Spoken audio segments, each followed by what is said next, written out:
Latest technology courses, best infrastructure మరియు అద్భుతమైన placements. Engineering లో మీ best choice Avian institute of engineering and technology, Ibrahimpatnam.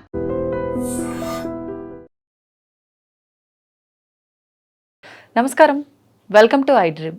ధర్మ మార్గం విత్ విజిత కార్యక్రమానికి స్వాగతం.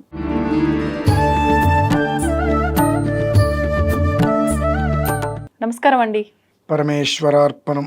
గురుగారు, కన్యాదానం చేయటం అనేది చాలా గొప్ప యోగం అంటూ ఉంటారు. కానీ ఈ యోగం అనేది అందరికీ ఉండదు. అంటే ఆడపిల్ల ఉన్న వారికి మాత్రమే ఈ కన్యాదాన యోగం అనేది ఉంటుంది. మరి ఖచ్చితంగా అలాంటి అవకాశం వస్తే మాత్రం ఎవరు కూడా దుర్వినియోగం చేసుకోవాలని అనుకోరు. వదులుకోవాలని ఆలోచించరండి. ప్రతి మనిషికి కూడా ఆ కన్యాదానం అనేటువంటిది ఎంత ఆనందంగా చేస్తారు. అవును, అంటే ఎంత గొప్ప అదృష్టం అయి ఉంటే వదులుకోవడానికి సిద్ధపడరు. కొన్ని కోట్ల రూపాయలు డబ్బు ఉంటుంది కదండి, కన్యాదానం చేయటం యోగం. నిజమే. మరి అటువంటి యోగము లేని వారికి కూడా అంతే ఫలితం రావాలి, అంతే అదృష్టం మాకు కూడా కలగాలి అని అంటే వాళ్ళకు వేరే ఆప్షన్ ఇంకేమైనా ఉందా? ఇంకేదైనా పూజ కానీ పరిహారం కానీ చేసుకుంటే ఈ యోగం అంటే ఈ యోగం ఉండి ఈ ఫలితం పొందే అవకాశం ఉందంటారా? కన్యాదానము అనేటువంటిది అత్యంత శుభయోగమైనటువంటిది. దాన్ని మించింది ఇంకోట్లేదు. అంత అదృష్టం, అంత యోగం. కన్యాదానము కూడా అందరికీ ఆ యోగ్యత ఉండదండి. భగవంతుడు రాస్తాడు. కొన్ని జన్మల కర్మ పాపాల నుంచి విముక్తి చెందగలిగిన వాడు మాత్రమే కన్యాదానం చేయగలుగుతాడు. ఆ పాపాలని అనుభవించేటువంటి వాడి కన్యాదాన యోగ్యత ఉండదు. అందుకనే చాలామంది అబద్ధాలు చెప్తే ఆడపిల్లలు పుడతారంటారు, కానీ అదృష్టం ఉంటేనే ఆడపిల్లలు పుడతారండి. ఆడపిల్ల పుట్టలేదంటే వాడు నిజంగా అదృష్టం, డబ్బు ఉండొచ్చేమో, అదృష్ట జాతకుడు కాదు, ఏదో కర్మ ప్రారంధవశాత్తు ఏదో అలా వచ్చేసింది అంతే.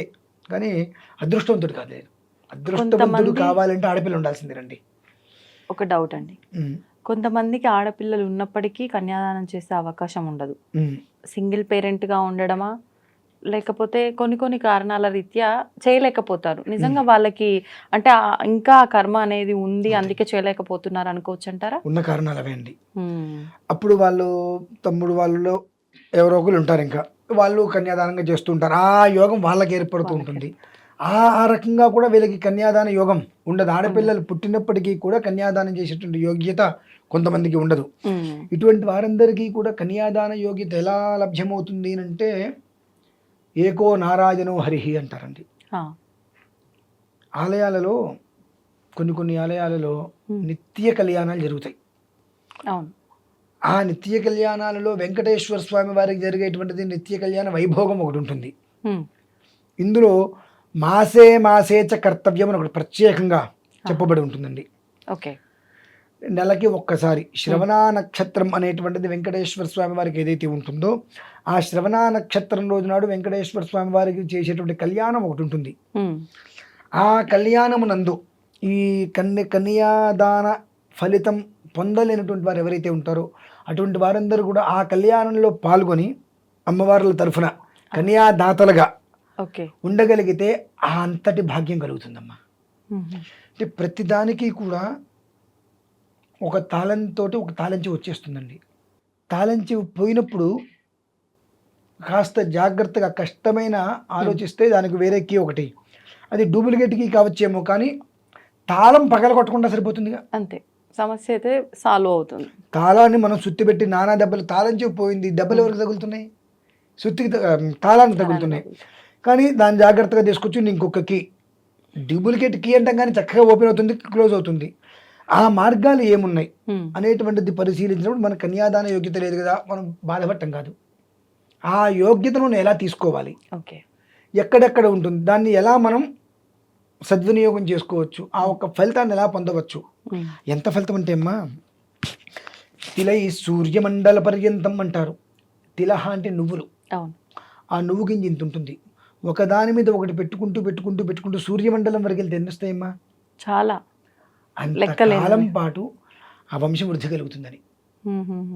కన్యాదానము అంటే ఎన్ని జన్మల అదృష్టము కన్యాదానం చేయాలంటే, అంత జన్మల అదృష్టం మనకు అంతకు మించి దక్కాలి అంటే ఒకటి, ఇంకొకటి కూడా ఉందమ్మా ఇందులో. స్త్రీలకి కూడా వివాహం అనంతరం కలత్ర దోషాలు ఉంటూ ఉంటాయి.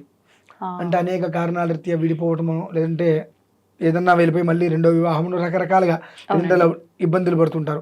అటువంటి స్థితి రాకుండా ఉండాలి అన్నా మాసే జరిగేటువంటి ఒక కళ్యాణంలో ముందుగా అమ్మవారి వైపున కన్యాదాతగా నిలబడి మనం చేసుకోగలిగితే ఆ కన్యాదాన ఫలితం ముందొచ్చేస్తుంది. తద్వారా వచ్చేటువంటి పుణ్యంతో తర్వాత ఇంటి ఆడపిల్లని కన్యాదానం చేయడం వలన ఈ కలత్ర దోషం కూడా తప్పించబడుతుందమ్మా. అంత యోగ్యత ఉంటుంది. మనకు ప్రతి శ్రవణ నక్షత్రానికి కూడా ఇలా జరిగేటువంటి ప్రదేశాలలో మనం కన్యాదాతలుగా వెళ్ళి కూర్చొని కళ్యాణంలో పాల్గొనడం అనేటువంటిది భవ్యమంగళ యోగం అంటారు దాన్ని. అదొక యోగం కూడా. అటువంటిది రేపు మనకు 3వ తారీఖు శ్రవణ నక్షత్రం ఉంది, జూలై 3. మనకు కాటేదాను చెప్పుకున్నాం మనం. అవునండి. పద్మావతి గోదాదేవి సమేత శ్రీ సాలగ్రామ వెంకటేశ్వర స్వామి వారని చెప్పి ఆయన గురించి మనం చెప్పుకుంటూ వస్తే సుమారుగా ఒక 1000 పేజీల పుస్తకం రాయచ్చమ్మ. ఈ 10 సంవత్సరాలలో అక్కడ జరిగినటువంటి వింతలు, అనుభవాలు, ఆనందాలు, ఆయన చూపించినటువంటి లీలలు కానీ ఇవన్నీ రాసుకుంటూ వస్తే 1000 పేజీల పుస్తకం రాసేయచ్చు మనం. అంత అత్యద్భుతంగా జరిగింది. ఆ స్వామివారికి ప్రతి నెల శ్రవణ నక్షత్రం రోజు నాడు కళ్యాణం చేస్తారమ్మా. ప్రతి నెల శ్రవణ నక్షత్రం రోజు నాడు కళ్యాణం చేస్తారు.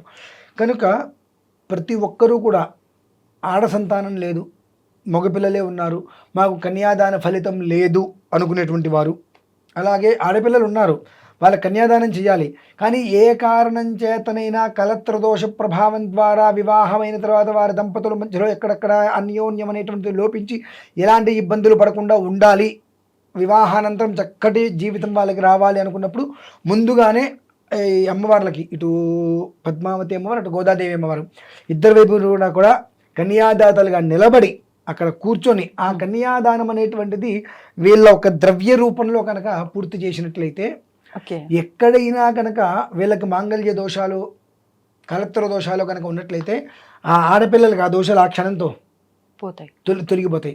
మళ్ళీ వాళ్ళ కోసం ప్రత్యేకంగా ఏవో కొన్ని జపాలు, పూజలు, శాంతులు చేయించాల్సిన అవసరం ప్రత్యేకంగా ఉండదు. ఈ ఒక్క విధానంతో అవి తొలగిపోతే చక్కగా కన్యాదానం చేసుకోవచ్చు. ఆ తర్వాత పుట్టేటువంటి మనవలతో హ్యాపీగా వీళ్ళ జీవితకాలం ఆడుకోవచ్చు. అటువంటి యోగం అనేటువంటిది బయటికి చెప్పడం కష్టం. ఎందుకు తెలుసా అండి? అది పరమ రహస్యం. పూజలు పునస్కారాలు అక్కర్లేదు. చక్కగా నెలకోసారి దేవాలయంలో జరిగేటువంటి దాంట్లో మీరు మొట్టమొదటి కన్యాదానంగా అమ్మవారిని మీరు చేసి తర్వాత మీ అమ్మాయికి చేయండి, ఎలాంటి ఇబ్బందులు ఉండకుండా హ్యాపీగా ఉంటారు అన్నప్పుడు ఆ అమ్మాయికి గ్రహదోషాలకి మేము పూజలు పునస్కారాలు చేస్తే కదా మాకు బ్రతుకు. ఈ విషయాలు చెప్తే మాకు బ్రతుకుండదు కదండి. కాబట్టి ఉన్న వాస్తవం చెప్తున్నా. ఈ రహస్యాలు రహస్యంగానే ఉంటాయి, కానీ ప్రతిదీ ఒకే రకంగా చూడకూడదండి. వాస్తవం.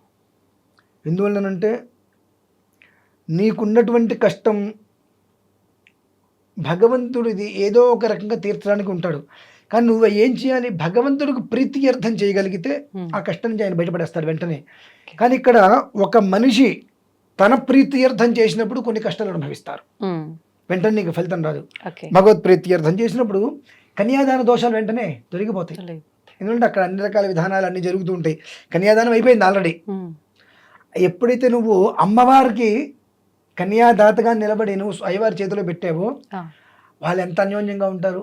అదే అన్యోన్యతకి నీ యొక్క కుమార్తెకి వివాహానంతరం ఆ యోగ్యత కలిగేలా భగవంతుడు ఆశీర్వదిస్తాడమ్మా. ఇటువంటి చిన్నవి తెలుసుకోవాలి. కాబట్టి ఆ కాటేదాని వెంకటేశ్వర స్వామి దేవాలయంలో చక్కగా స్వామివారికి కళ్యాణం జరుగుతుంది ప్రతి శ్రవణ నక్షత్రము. సాధ్యమైనంత వరకు కన్యాదాన భాగ్యం కలగాలి. అలాగే వివాహానంతరము కలత్ర దోషాలు లేకుండా దంపతుల మధ్యలో సుఖంగా ఉండాలనుకున్న ప్రతి ఒక్కరూ కూడా శ్రవణ నక్షత్రం, ప్రతి శ్రవణ నక్షత్రం ఎంత ఖర్చమ్మా మహా అయితే అది దృష్టిలో ఉంచుకొని ప్రతి శ్రవణ నక్షత్రానికి ఎంతమంది అయినా పాల్గొనొచ్చా అండి? ఓపిక. ఆ స్వామివారి యొక్క దివ్య అనుగ్రహం ఎలా అంటే పద్మావతి అమ్మవారి యొక్క అంటే స్వామివారి కళ్యాణ మహోత్సవంలో పద్మావతి అమ్మవారికి మేము కన్యాదాతలుగా ఉండదలుచుకున్నాము, గోదాదేవి అమ్మవారికి కన్యాదాతలుగా ఉండదలుచుకున్నాము. అలా అనుకొని చక్కగా మీరు చేసేది ఏముండదు అక్కడ. మీరు అక్కడ మీ ఒక్క కృతంగా మీ ద్రవ్యముతో అర్చక స్వామివారు చేస్తారు. కాకపోతే ఫలితం మనకే వచ్చేది. ఎందువలన అక్కడ జరిగేటువంటి ప్రతి ఒక్క ద్రవ్యము కావచ్చు, ప్రతి ఒక్క విధానము కూడా ఖర్చు మొత్తం కూడా ద్రవ్యాలని కూడా కూర్చున్నటువంటి దాతలే కదా ఇచ్చేది, కన్యాదాతలే కదా ఇచ్చేది. కాబట్టి ఆ కన్యాదాన ఫలితం ఖచ్చితంగా వీరికి లభ్యమవుతుంది. లభ్యమయ్యి అంతటి యొక్క పుణ్యము సంప్రాప్తమవుతుందమ్మా. ఓకే.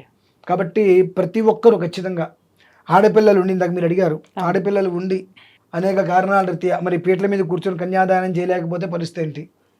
ఓకే, ఇక్కడ కూర్చోండి, అక్కడైనా కూర్చొని ఆ రకంగా ఫలితాన్ని పొందండి. దీనివల్ల ఏంటంటే అంటే ఆ రకంగా ఫలితాన్ని పొందినప్పుడు ఉత్తరోత్తర ఆ పిల్లలకి ఆ ఇబ్బంది రాకుండా ఉంటుంది. మనం ఏదైతే ఇబ్బందులు అనుభవిస్తామో ఆ ఇబ్బంది ఏ కారణం చేత కూడా ఆ పిల్లలకి రాకుండా ఉంటుంది. అది అంతకన్నా కావాల్సింది ఉందండి. మన కళ్ళెదురకుండా మన పిల్లలు సుఖంగా లేకపోయినా పర్లేదు కానీ బాధపడతాం మనం చూడలేం.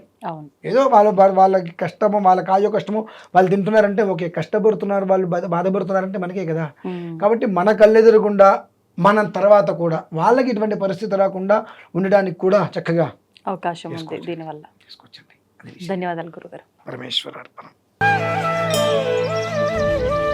తవ్వండి, తవ్వుతూనే శివలింగం. సరే, దాన్ని అట్లా కప్పేసేయండి, చూపించదండి. Krishna is there.